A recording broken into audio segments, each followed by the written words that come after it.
Welcome back to ECE 320A. As a reminder, your next homework assignment is due Thursday. This is Tuesday. I have to keep reminding myself what day of the week we are on. This is the 8th of October. That's due on Thursday.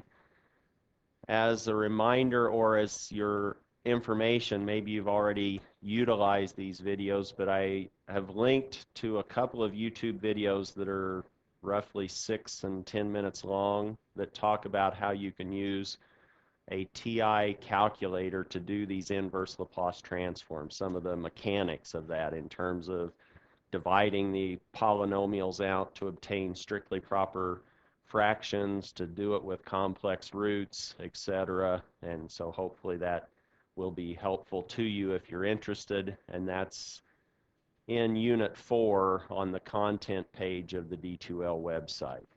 And that's where the new content will all start residing for the inverse Laplace transform material, which is what we will cover once we finish up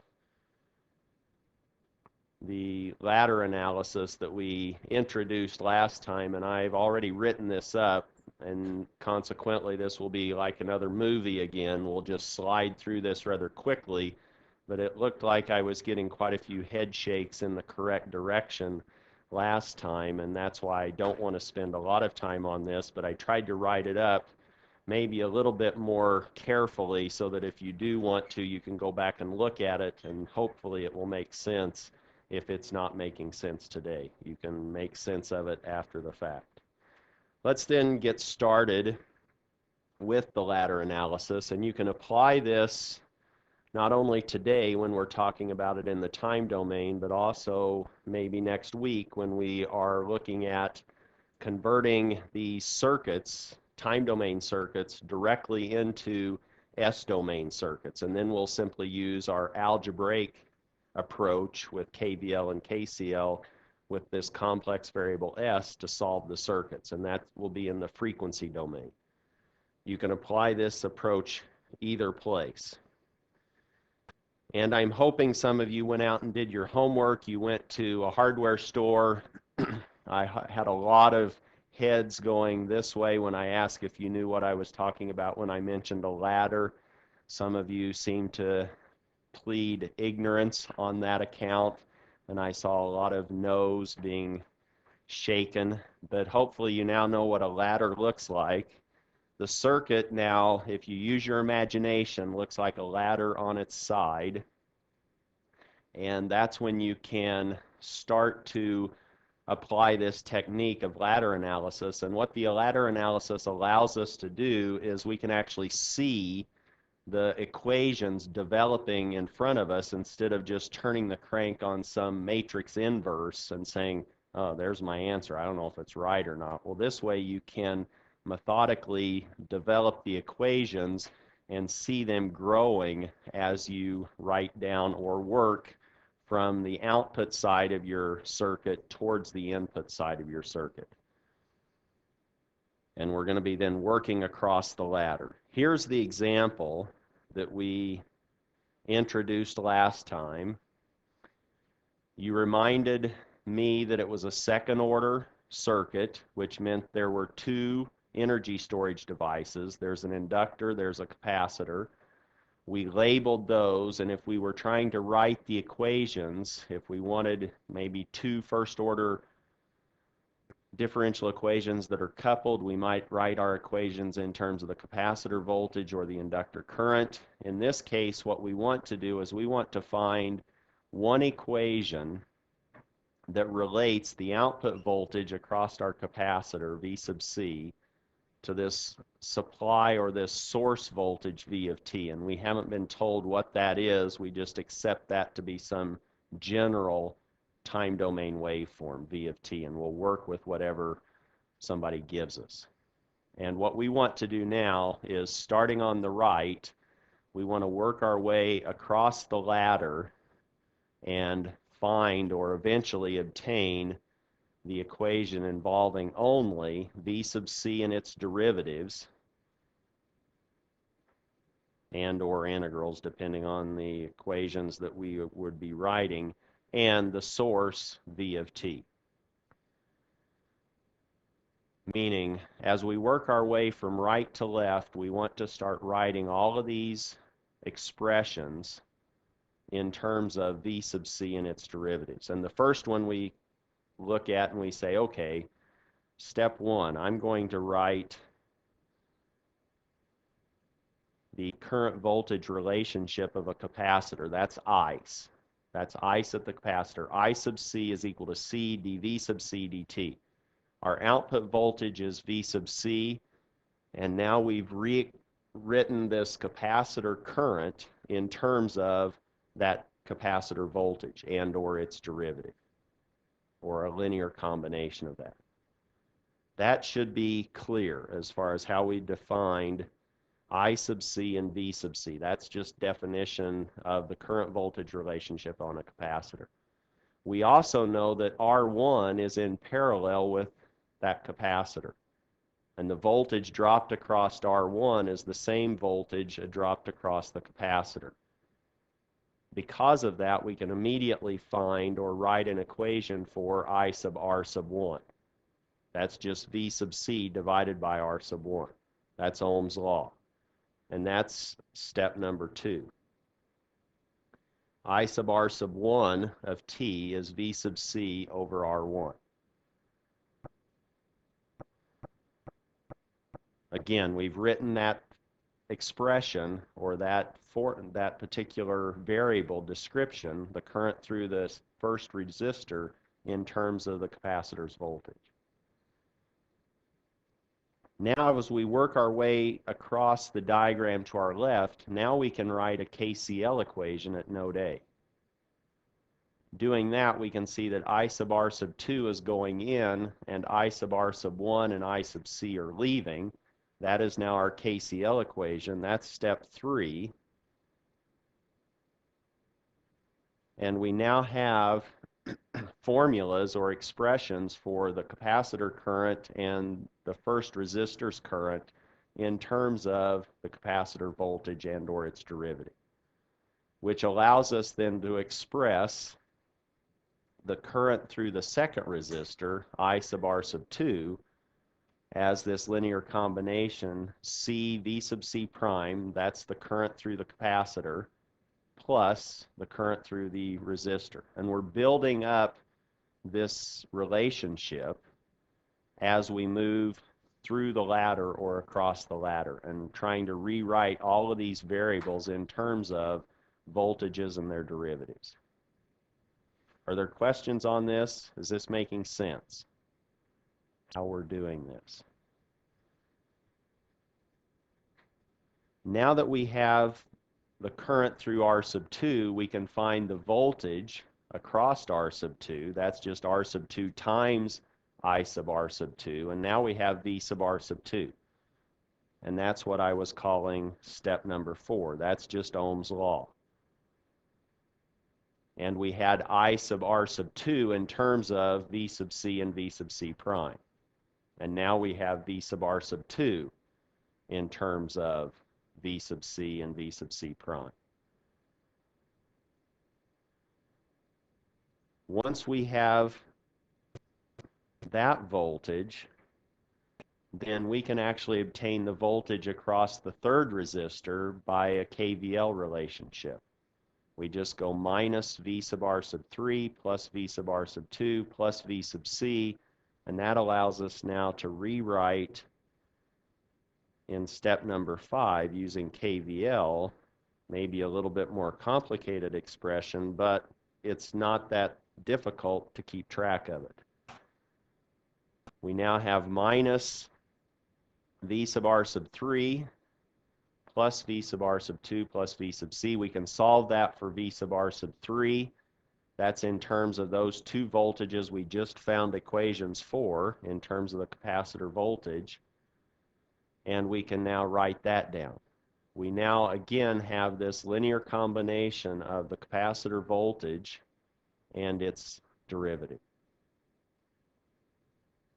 Meaning V sub R sub 3 is now R2C, V sub c prime, plus two terms, which we've collected as one coefficient, 1 plus r sub 2 over r sub 1 v sub c.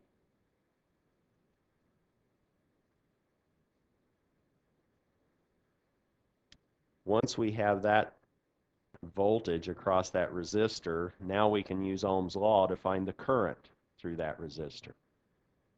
I sub r sub 3 is now just v sub r sub 3 divided by r sub 3. And that's just one more line in this process, which is step 6. That's Ohm's law again. So again, you're not using anything really difficult. You're just applying these straightforward analysis steps as we work our way through the ladder.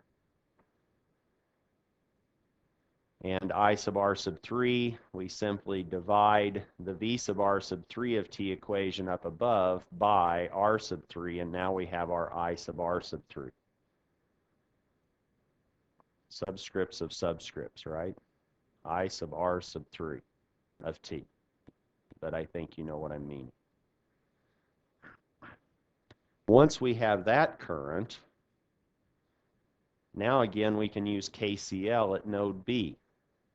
We can now express the inductor current, I sub L, in terms of this current that we just found, I sub R sub 3, and the current that we'd found earlier, I sub R sub 2.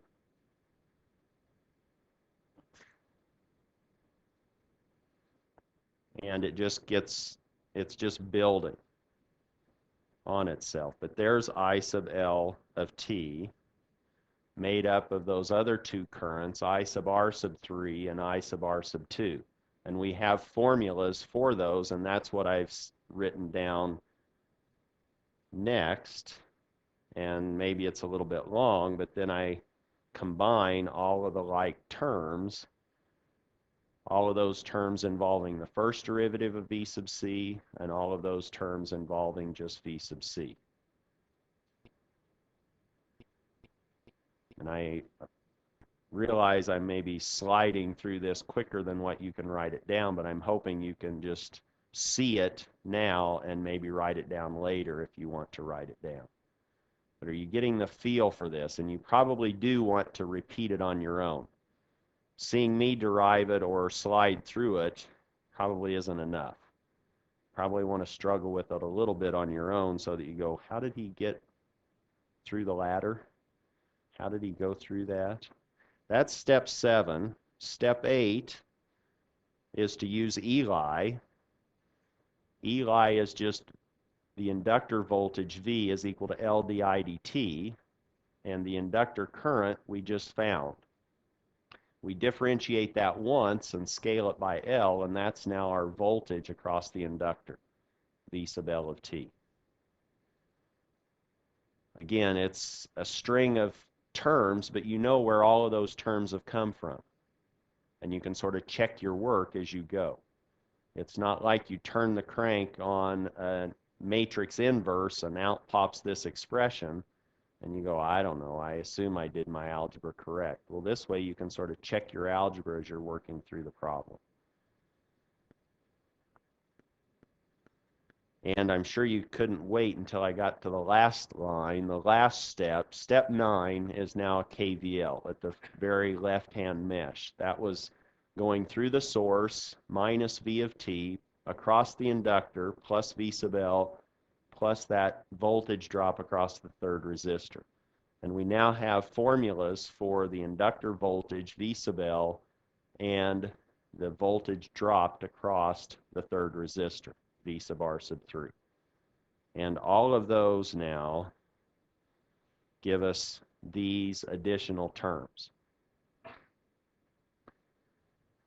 And that's our formula for that ladder, which is a second order differential equation, which is what you told me to expect, because we had two energy storage devices.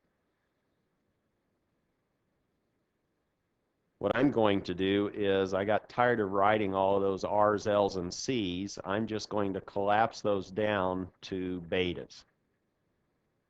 meaning I have some coefficient that scales the second derivative of my capacitor voltage. I'm going to call that beta sub 2. I have another collection of coefficients, all these 1 over resistors, these combinations of R and C. I'm collecting all of those into a beta 1. And this allows me to collapse this down to something maybe a little easier to write. And finally, then I have a coefficient that scales the capacitor voltage V sub C. And there's my second order differential equation. And if you needed to, you could find what beta sub 2, you simply go up and look at what that represents in terms of the elements in that particular circuit, the R's, the L, and the C.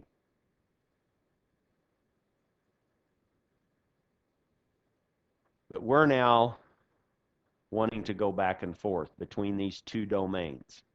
We want to be comfortable manipulating between the time domain and the frequency domain, which is accomplished by means of the Laplace transform. And we can Laplace transform that second order differential equation.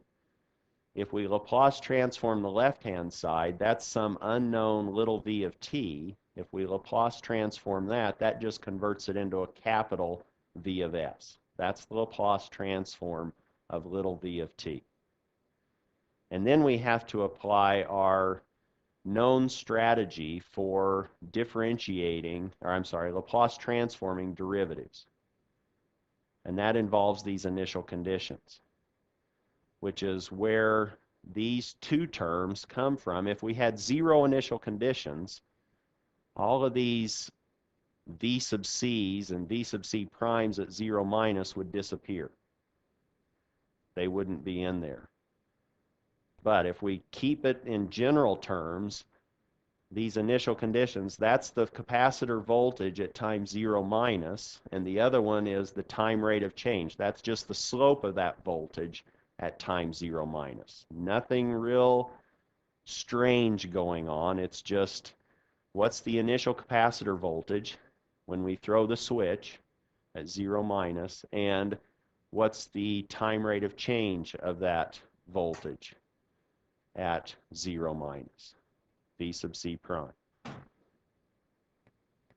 If we now combine or collect those terms that scale the Laplace transform of our capacitor voltage, capital V sub c of s, that gives us our beta sub 2 s squared plus beta 1 s plus beta sub 0. And you are going to then, in this class, be factoring that or finding the roots of that.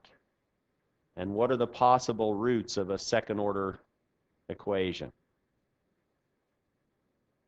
What possible values should you see jumping out of your calculator or of the quadratic formula when you put in specific values for beta sub 2, beta 1, and beta sub 0? We have all day. You can just start listing all of the possibilities. It's not that many, is it? You could have complex, or you could have two real roots. You either have a set of complex conjugate roots, or you have two real roots. And those real roots could be real and equal, or they could be real and unequal. But that's all you're going to have coming out of a quadratic. You shouldn't expect any more, any less. If you get complex roots, fine. You'll know how to handle that. If you get real roots, that now says you have these decaying exponentials in your time domain response. And we have these initial condition pieces.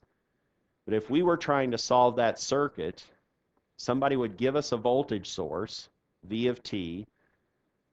We would take its Laplace transform. That gives us this capital V of s. And we want to find out what's our capacitor voltage, little v sub c of t. If we divide out that second order polynomial through all terms, that second order polynomial is actually the characteristic polynomial. I'll be using that term or phrase quite a bit. that now gives us the characteristics generic to that particular circuit. And the roots of that characteristic polynomial are critical to explaining the natural behavior of that circuit. And I'm just going to call that d of s because it's going to end up in the denominator.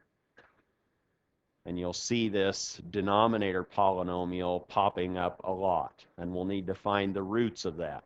And the roots will either be real, maybe in combination with some complex. If you had a fifth order system, maybe you have 3 real unequal roots and maybe a set of complex conjugate roots. That's possible on the exam. And then you would know how to inverse Laplace transform that. Or maybe you have a 10th order polynomial on the exam. Wow. You guys are still asleep, huh? You're not even responding. If I solve for this capacitor voltage in the Laplace domain, I can really break that or separate that into 2 pieces. I have a piece associated with the source. That's the characteristic polynomial divided into the source transform, Laplace transform, and then I have a piece associated with the initial conditions. And I can now inverse Laplace transform those. That's what this script L is trying to represent. I can inverse Laplace transform those 2 pieces. And now I have a forced response and an initial condition response. And if somebody says, what's this forced response of this system look like? You can say, oh, I'm going to set all my initial conditions to 0 and just look at what the forced response is. Or if somebody says, what happens if you energize your energy storage elements and then let those decay? Well, that's now an initial condition response, and you could find that if you just wanted to know what are my initial conditions, or what do they lead to in terms of the response of the capacitor voltage. And I've simply represented that by V sub F, the forced response, and V sub I sub C, the initial condition component of the total response of my capacitor voltage, V sub C of t.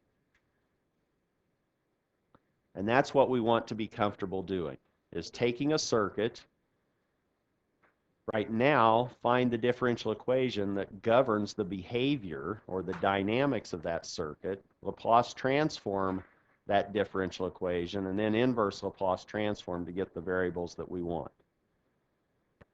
And that's what we want to look at now, is how do we do this inverse Laplace transform? If somebody gives us a transform, capital F of S, that's just now a ratio of polynomials in S, we want to manipulate that expression so that we can pair up pieces of that F of S with terms in our table of Laplace transforms. And if we can do that, then we can immediately jump to the other column, the time domain column, and write down the corresponding time domain pieces that give rise to that Laplace transform capital F of S. That's the process. We simply have a table of transforms. We find the pieces that we want in one column and then write down the corresponding time domain version of that Laplace transform expression on the left.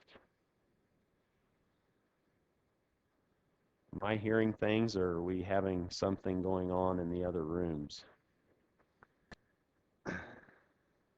Maybe you're up high enough it's not coming up there.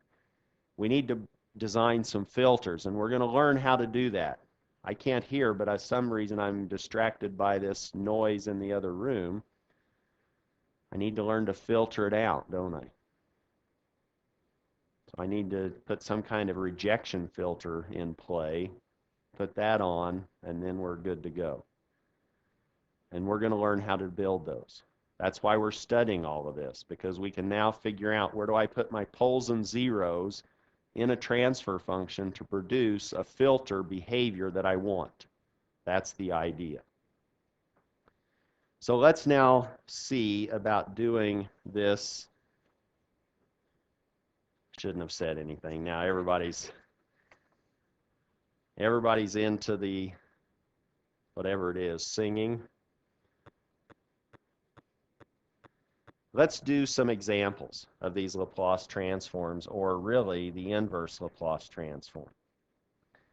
Suppose that it just so happened that maybe we ended up with an expression for a capacitor voltage in the frequency domain being 4s plus 1 over s plus 1 times s plus 2. So somebody's already factored the denominator. If they hadn't,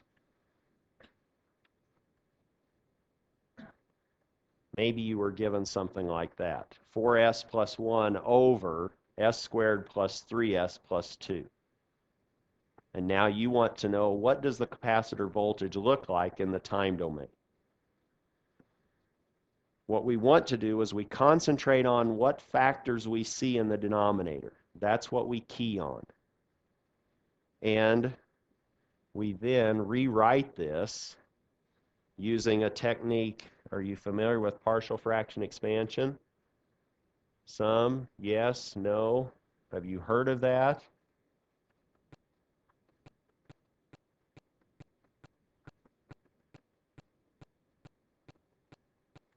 What we want to do is now write on the right-hand side terms corresponding to each factor in the denominator. In this case, we have an s plus 1, and so we say, okay, I don't know what the numerator of that's going to be. Let me just call it this unknown coefficient a. And then I'm going to have another piece, and I'll just say that now I have two terms in my partial fraction expansion. And if I find capital A and capital B, these numbers, then I can immediately write down the time domain answer by looking at the Laplace transform tables. If somebody said, oh, I know A and I know B, what would you write down for little v sub c of t? What's the inverse Laplace transform, or what in the time domain produces 1 over s plus 1? Do you remember? That's an exponential, isn't it? So we now have an a e to the minus t. And if I wanted to emphasize that 1 is right there. And the other has exactly the same structure. That's 1 over s plus 2. So that must be b e to the minus 2t. Because what value of s causes that second rightmost term to vanish? S equal to minus 2. That's what appears in my exponential decay in the time domain. Here's now that 2 is coming there, and all of this, we are dealing with one-sided Laplace transforms, and so we could then write down, this is my time domain expression, and it's simply two decaying exponentials at the same time vanishing to create v sub c of t. And you could sketch those and add them up point for point. What we need to be able to do is find a and b. And we can do that rather easily. In this case, because we have two real unequal factors, we simply can multiply both sides of that equation by the factor s plus 1, and that will allow us to actually solve for a. Meaning, if I multiply the left side by s plus 1,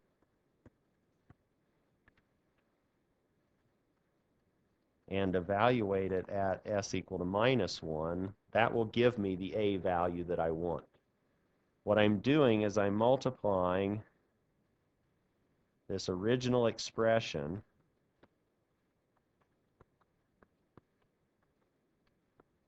that was my v, this is my v sub c of s. I multiply it by s plus 1, and I evaluate it at the value of s that causes the factor s plus 1 to vanish.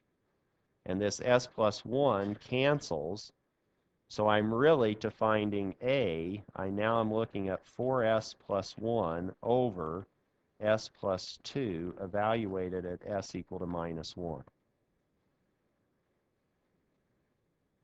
Is that making sense? And I now replace all my s's with minus 1. I have 4 times minus 1 plus 1.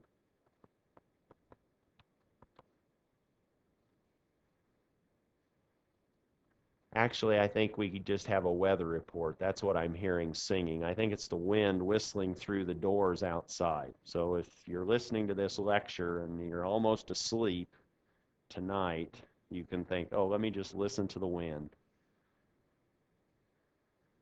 instead of trying to figure out. I'm sure it's not coming through, I hope, on the microphone. But if it is, that's what it is. I'm not trying to sing or hum while I'm simultaneously trying to lecture. Okay? Where was I? Trying to do some algebra. Hopefully this is now minus 3 over 1. And now I see that a is minus 3. I can do the same thing to evaluate for b. I take the factor in the denominator of the term involving b, that was the s plus 2.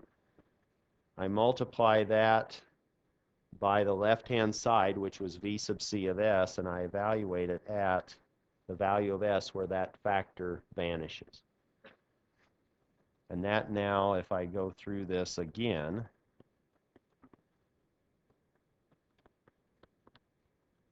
which you'll get used to this and not put all of these steps in, you will simply write, oh, b is equal to 4s plus 1 over s plus 1 evaluated at s equal to minus 2.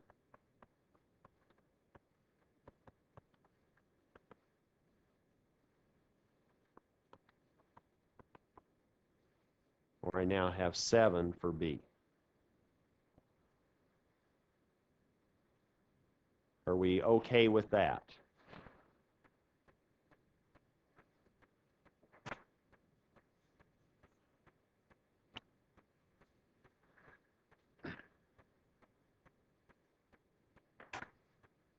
Saw a strange face coming in, and I go, oh, yes.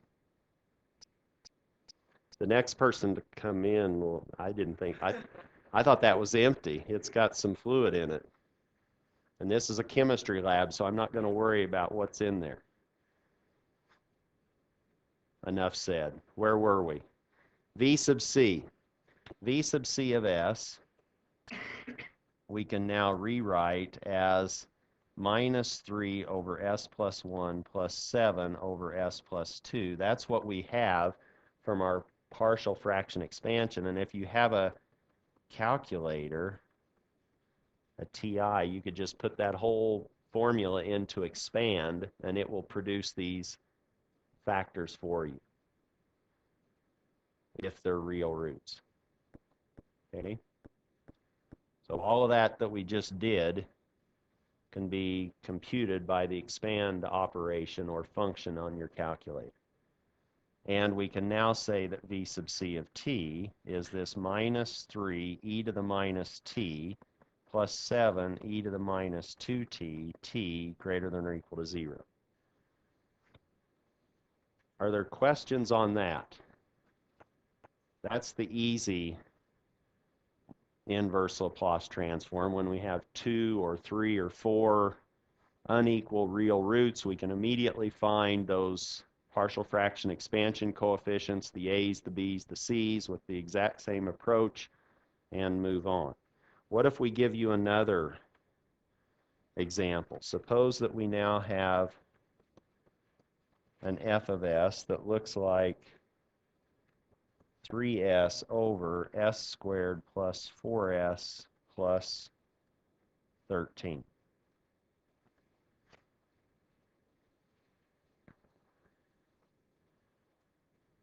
That's a second order, And if you factor that with complex zeros, let's say on your calculator, what will you find?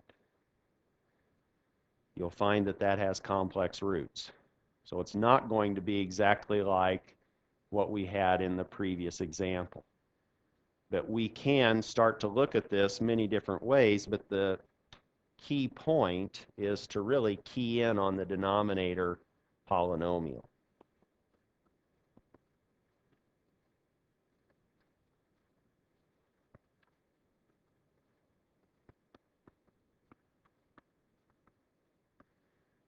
If we look at that and we say, wait a minute, I can't factor that into two real factors, what you can do is you can rewrite that in terms of a quadratic expression that have real numbers, but the complex roots are jumping out at us.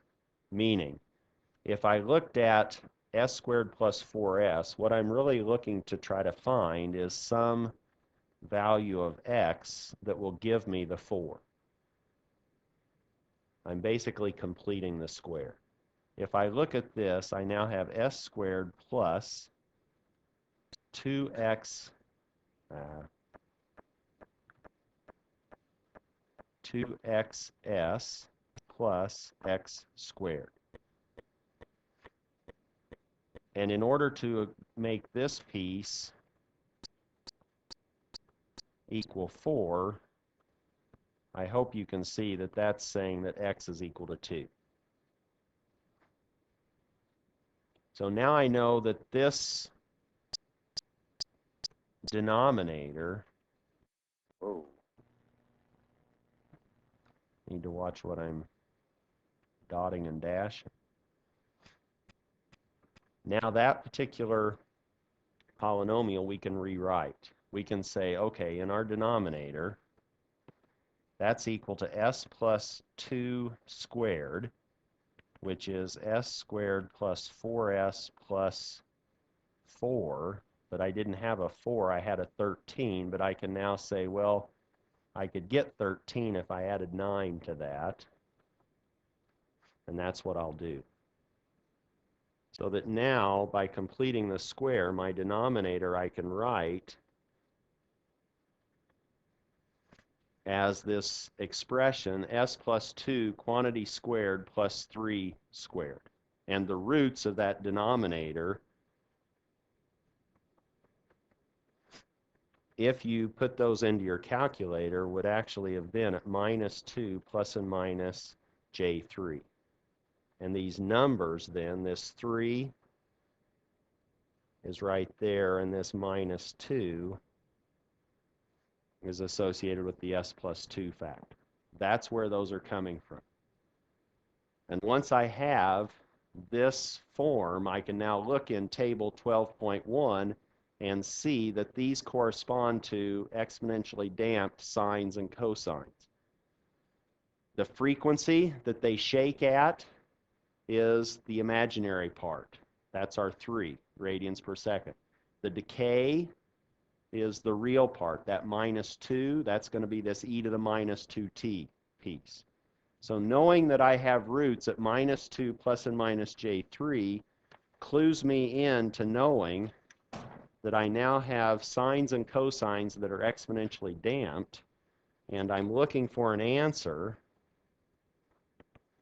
that looks like some combination of e to the minus 2t cosine of 3t plus some sine piece, e to the minus 2t sine of 3t. And all of that is only on for positive values of t.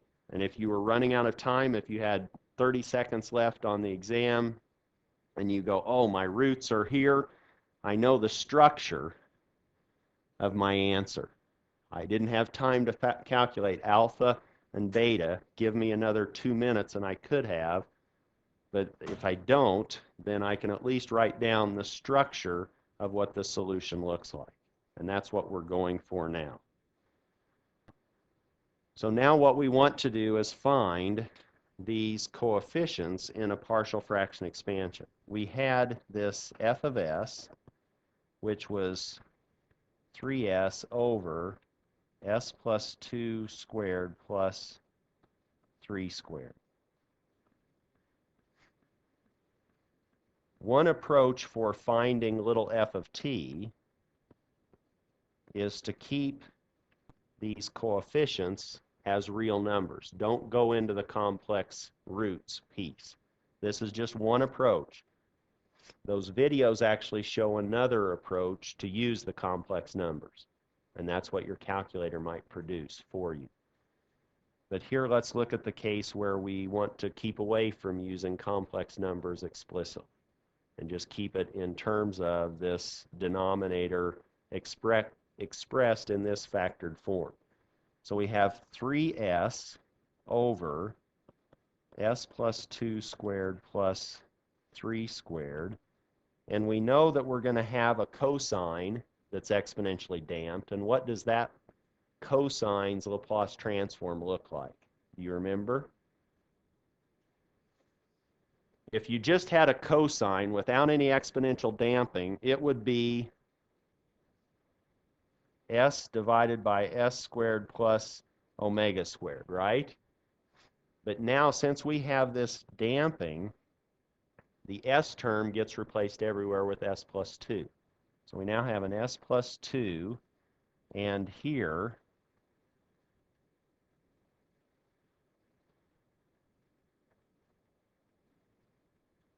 and we don't know what we have here. So let me just say that's an unknown k1. But what's the omega? What's the frequency of oscillation? What's our damped frequency? That's what I will call it, and I put a p in there. That's a damped frequency. That's 3, isn't it, in this example? So I now have my denominator for the cosine piece, or that's my cosine expression. What's the sine piece? And I don't yet know how much of each I have. That's why I have these unknowns k1 and k2 floating around. The sine piece has exactly the same denominator structure, but what was in the numerator? Omega. No s, and the omega in this case was 3. So now what I want to do is find k sub 1 and k sub 2. And the denominator is the same on both sides, so I don't need to worry about the denominator, but I can look at the numerator and equate the numerator. If I equate the numerator, then I can find k1 and k2. That's one way of doing this problem. I can find k1 and k2 by equating coefficients in the numerator.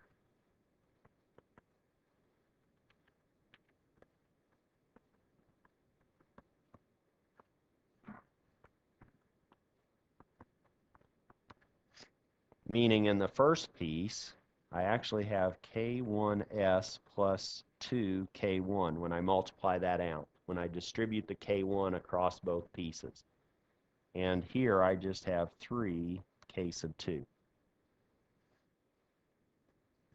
And if I'm equating terms in the numerator, then my coefficients on the S1 term have to be equal.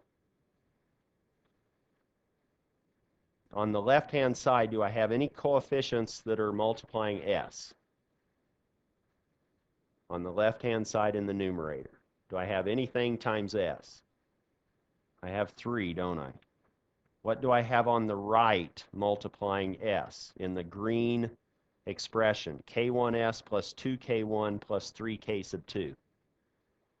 I just have K1. And so now I've immediately found K1. In general, you'll have 2 equations and 2 unknowns for this first-order numerator expression. But now if I look at what happens when I compare coefficients for the constant terms, do I have a constant term on the left? Anything plus something s to the 0 on the left, on the numerator? I don't, do I? I just have an s term. So I actually have a 0 on the left. And what do I have on the right that are constants? 2k1 plus 3k sub 2. Does everybody see where those are coming from? So I now have 2k1 plus 3k sub 2, but I just found what k1 was up above. So I now have 2 times 3 plus 3k sub 2.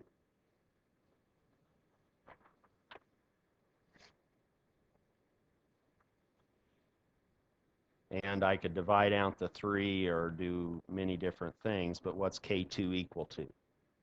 Minus 2. Now I have my capital F of S equaling k1, which I found to be 3, times s plus 2 over s plus 2 squared plus 3 squared. And then I have minus 2 times 3 over s plus 2 squared plus 3 squared. Now I would like to say you're pretty much finished. Now you just have to go to the Laplace transform table and write down the corresponding time domain expression corresponding to each of these two pieces that you've identified. You can now say that little f of t is equal to 3e to the minus 2t cosine of 3t, where this 3 is coming from that, and the minus 2 is there, and the 3 is from that coefficient.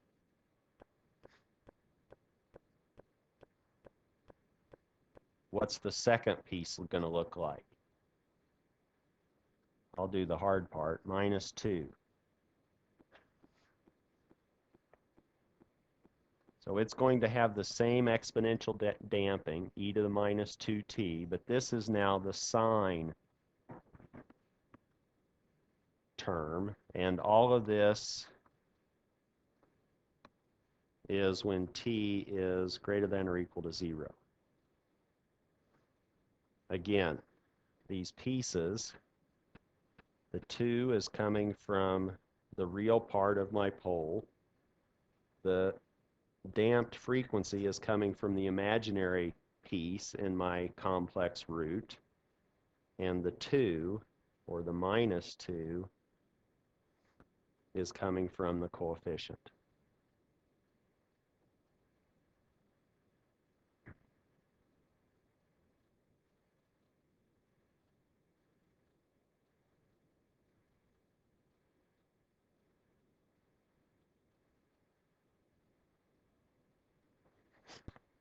And I remember to use it, sort of. All right. Or we could write this as f of t is now equal to e to the minus 2t, 3 cosine of 3t minus 2 sine of 3t. And if I wanted to, I could say, oh, that's u of t. Is everybody okay with that? I'm just turning that on for positive values of time, t. Questions on those two examples? Now what we want to do is generalize that and go through some other cases more, let's say, methodically. What you'll find is that you really have one of two cases that occur when you're doing these inverse Laplace transforms.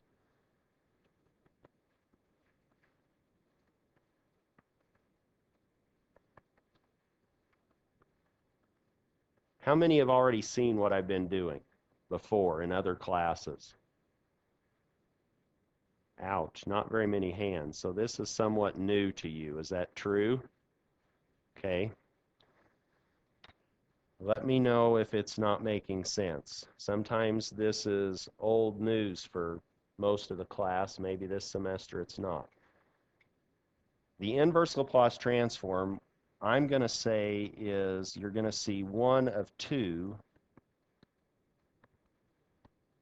cases that appear. And these cases are all determined by the denominator polynomial.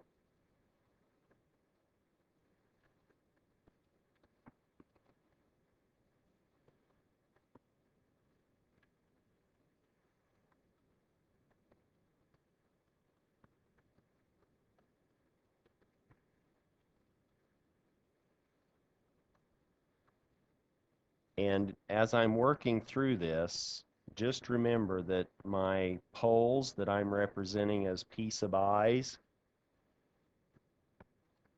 those can be either real or complex.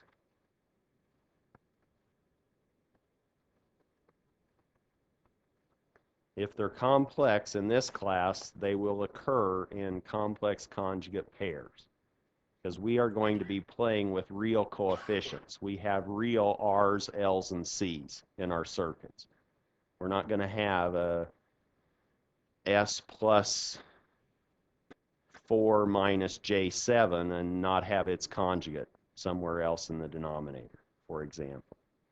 Here are the two cases that you will be dealing with. The first case is when we have distinct or unequal, or what I will call simple, roots in the denominator. So we could have distinct, or what some people might refer to as simple, roots. Now those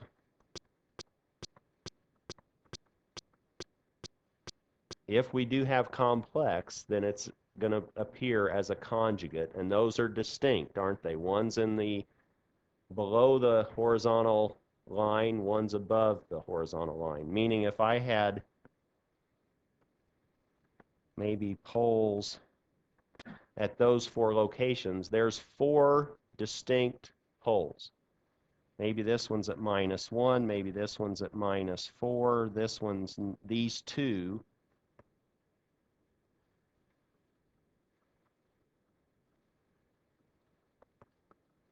are at -2 plus and minus J3.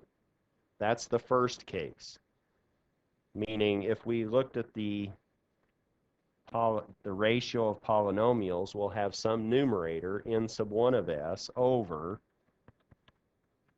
a product of simple factors. And we're assuming then that P1 is not equal to P sub 2 is not equal to P sub 3. That's the first case. The second case is if we don't have simple, but we have repeated roots. And that's maybe a little more difficult to draw because they're all on top of each other. But these, again, could be real or complex. And so now we might have some numerator, n sub 2 of s. Let's say now we have just one factor, and maybe that factor is repeated n Nevada times.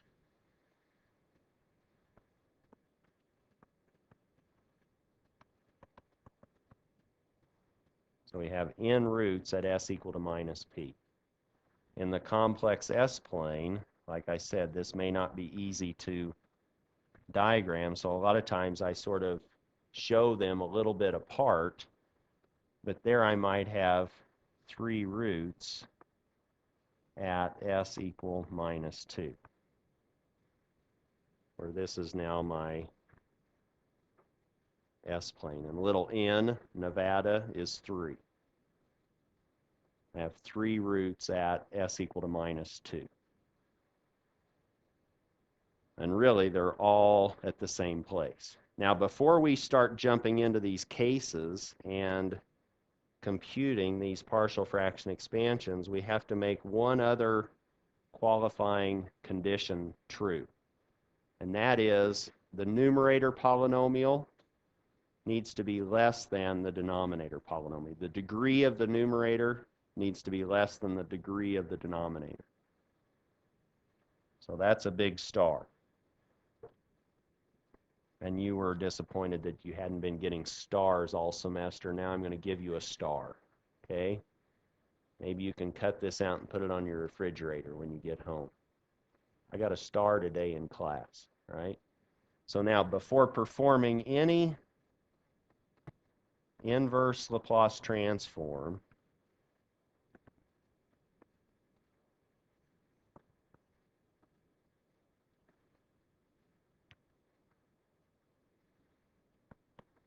we need the degree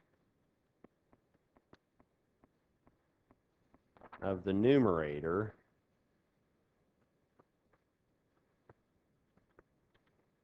that must be less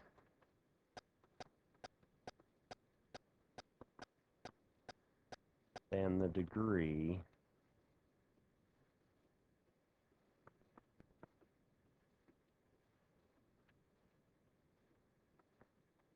of the denominator. And that, in let's say some math circles, might say that's a strictly proper transfer function. The numerator is strictly less in degree than the denominator degree. Let's look at an example of what I'm meaning by that. Suppose we start, or somebody gives you an f of s to the fourth plus 3s squared plus 2 over s plus 1, s plus 2. And actually, this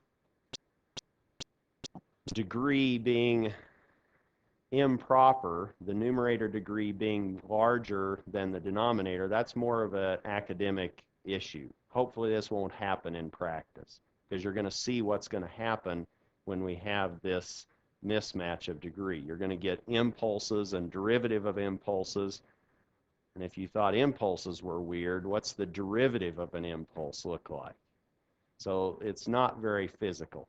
But if I gave it to you on a test, you need to know what to do. Okay? So now what we want to do, if you look at this, is the numerator of degree larger than the denominator degree? And you should see, and if you don't, then multiply out the denominator.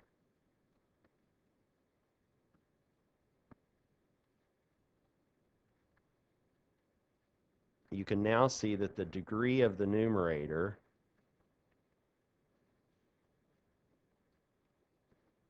is 4. The degree of our denominator is 2. And what we want to do now is divide out. Do you remember your long division from first grade, wherever you learned long division? I don't know where you learned long division, especially with polynomials, with variables. That was maybe second grade. But now you can do this long division. And if you've forgotten, your calculator can save you. Your calculator, if you implement, and this is on those videos, so these videos, I should have monetized them. They're up to 4,000 hits or something. I don't think I'd make any money. But anyway, there's a couple of them. If you use proper frac, that will do this factorization. It will divide out the denominator into the numerator of these two expressions.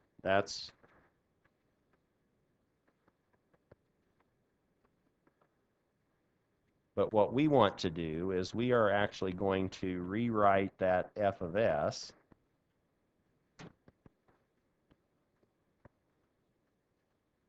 as some f of s. So we'll just keep dividing that denominator into the numerator. Since it's fourth order and the denominator is second order, we're going to end up with an s squared when we do the division. We'll end up with an s. We'll even end up with a constant term, s to the 0, and then we'll finally get down to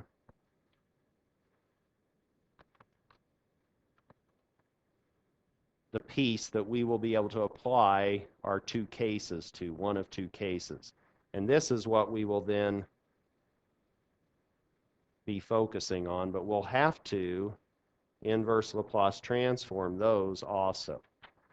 So let's see if we can find what these blanks hold from this specific example.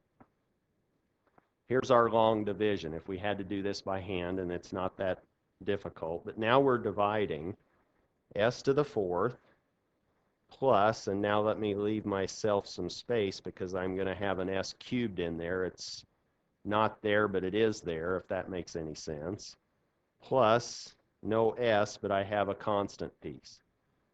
And I'm dividing that by the denominator, which was s squared plus 3s plus 2. Meaning if I need to get s squared scaled to be s to the fourth, then I need to multiply by s squared. So s to the fourth divided by s squared gives me s squared. I can multiply the denominator polynomial by s squared to give me s squared, or s to the fourth, plus 3s cubed plus 6 plus 2 s squared. We okay where that came from? I'm just doing long division. Now I subtract that black equation from the blue equation, and I end up with minus 3s cubed plus s squared. Now, what's my next term in this division process? I now need to divide s squared plus 3s plus 2 into that remainder. And I'm looking to make sure that that remainder eventually will have a degree strictly less than s squared. So I need to keep going. In order to do that, I now need a minus 3s. So that now I have a minus 3s cubed minus 9s squared minus 6s. Is that okay, algebra-wise? I do the subtraction. I subtract minus 9 from 1, and I get 10s squared. I subtract a minus 6s from nothing, and I get a plus 6s, and I can bring that 2 down if I want. Now what do I put in the... Now I have to multiply by 10 to get rid of that 10s squared.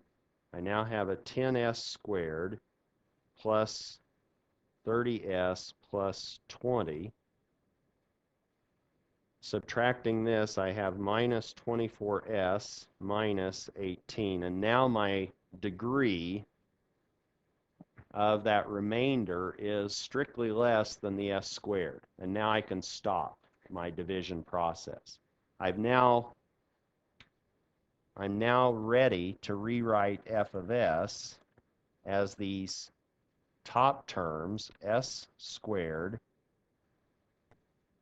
minus 3s plus 10 plus a minus 24s minus 18 over s squared plus 3s plus 2. And again, if you were doing that on your calculator with the proper frac, and if you had the TI-89 and your s wasn't, so if it's kind of buried, so maybe your x is sitting there easy to access as a variable, I would do everything in terms of x, and I would now say x raised to the fourth power plus 3x raised to the second power plus 2. Now divide that by x squared plus 3x plus 2, and you should end up with the same result that we just computed. Questions on that? Now what we want to do is inverse Laplace transform and figure out what does f of t, little f of t, look like. So now we have to inverse Laplace transform s squared. We have to inverse Laplace transform minus 3s. We need to inverse Laplace transform 10, all before we inverse Laplace transform this last piece, which we just did at the beginning of class, or something very similar. How do we treat? So we're now saying we want f of t That's going to be the inverse Laplace transform of s squared minus 3 times the inverse Laplace transform of s plus, let's say, 10 times the inverse Laplace transform of 1 plus the inverse Laplace transform of minus, whatever that was, 24 s minus 18 over s plus 1, s plus 2.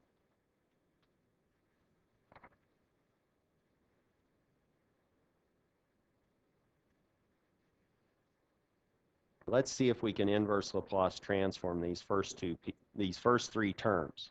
We know how to do the last term, let's say, based on what we started with earlier.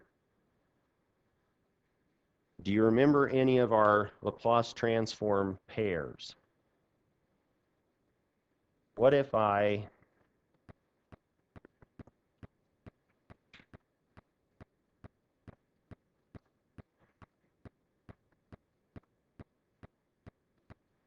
I said, what's the Laplace transform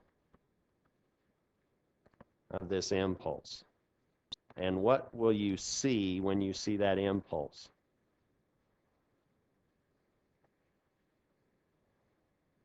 I'm getting hungry. I want to bake. We're now sifting, aren't we? What's the Laplace transform of an impulse? Do you remember? If you apply that to your definition of the Laplace transform, what results? You evaluate the argument of your integral at what value of time? At time t equals 0, when that impulse is active. If you evaluate e to the minus st at t equal to 0, what happens? You get 1, don't you? So there's our Laplace transform pair. That means if I inverse Laplace transformed both sides,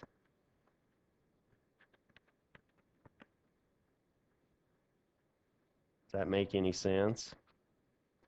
If I inverse Laplace transform the Laplace of this, then this is going to be the inverse Laplace transform of 1.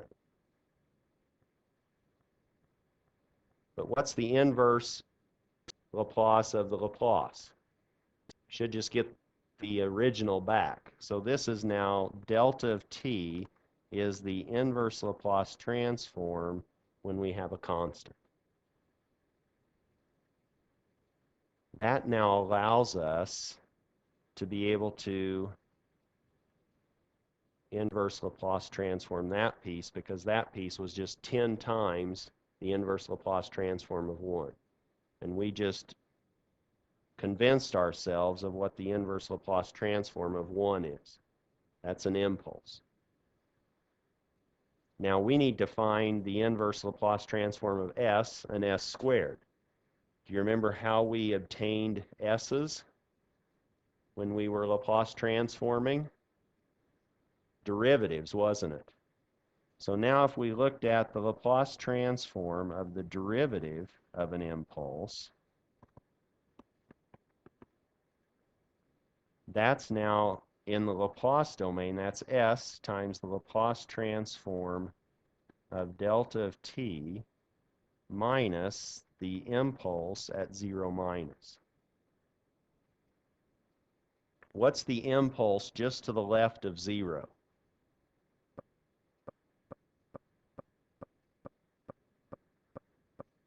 That's 0, isn't it? So now we know that, and what's the Laplace transform of an impulse? That's 1.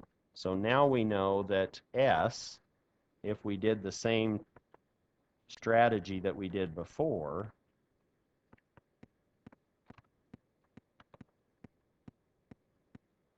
the inverse Laplace of the Laplace, that says that the inverse, what do I want to say? Whoops, I didn't do that on the right-hand side, did I? So the inverse Laplace of s is the derivative of the impulse. And I think you can see what's going to happen if we keep doing this. Now we know how to inverse Laplace transform just an s by itself. That's going to give us in the time domain the derivative of the impulse. If we do that one more time, if we now take the Laplace transform of the second derivative, that's s times the Laplace transform of the derivative minus the derivatives, or the impulse's derivative at 0 minus. And we just derived that to be, or we've shown that that's s. So this is now s squared, is the Laplace transform of the second derivative, which now says that the inverse Laplace transform of s squared is going to be the second derivative of t.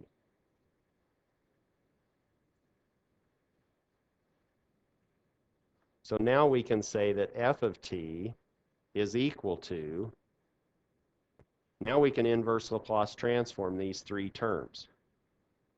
What did we say the inverse Laplace transform of s squared was? The second derivative of the impulse, which is kind of a weird beast, but we just write it down. So now this is the second derivative of the impulse. The next one is minus 3 times the derivative of the impulse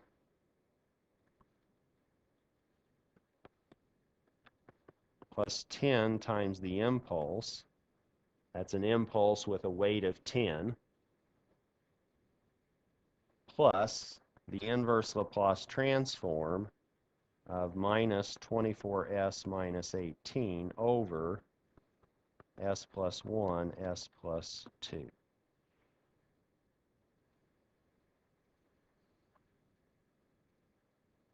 Do you remember how to inverse Laplace transform that last piece?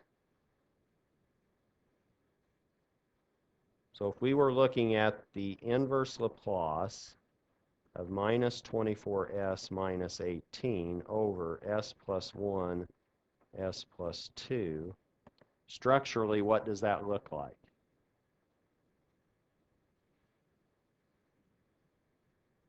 How many terms do I have on the right?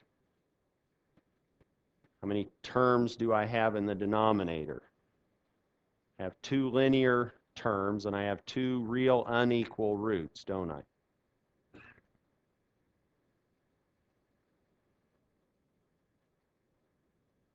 Does that look right?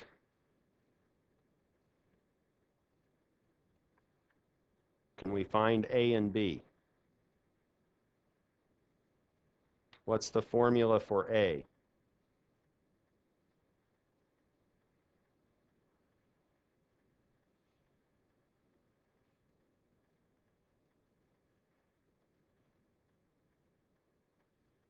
Where do I evaluate that?